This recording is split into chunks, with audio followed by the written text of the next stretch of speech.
So with that being said, they want to keep you locked in a three-dimensional reality so you don't reap the benefits of ascension. So now when you go to this publication right here that's based on esoteric Gnosticism, archons and Gnosticism, can't see it. Archons and Gnosticism are basically the physical builders of the three-dimensional universe, basically, which is acclimated to the seven planes. And they basically prevent souls from leaving the material world. Now, how do they do that? That's because when you go to this United States map, right? When you go to the United States map, you have 7 energy centers, right?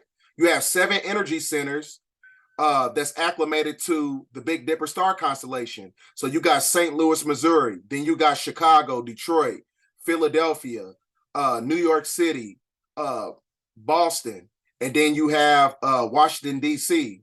And and you have Philadelphia. So these 7 energy centers are basically in alignment with the Big Dipper star constellation. And whoever controls these cities controls everybody in the frequency on the planet. So whoever controls these cities and this geographical landmass of America basically controls the world, right? Because this geographical landmass at one point in time was connected to Atlantis and things of that nature when you're talking about, you know, all these ancient civilizations. So they control these energy centers through energy, frequency, and vibration that's connected to the electrical grid. So that's why they have the Arc in St. Louis. That's why they have the Sears Tower in Chicago. That's why in Detroit, they have the largest Masonic building. In DC, you have the obelisk that's in alignment with the Pleiadian star constellation, because George Washington, that's where he got his edification to keep people in the form of a lunar light-like energy.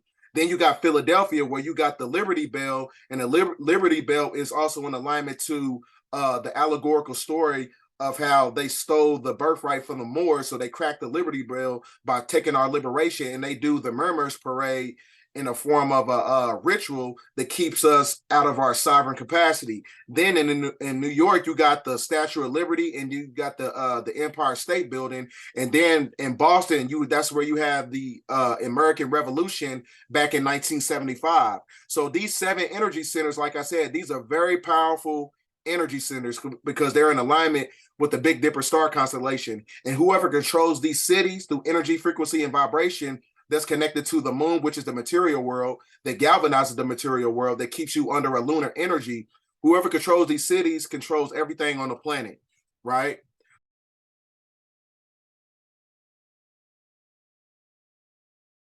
Just settle.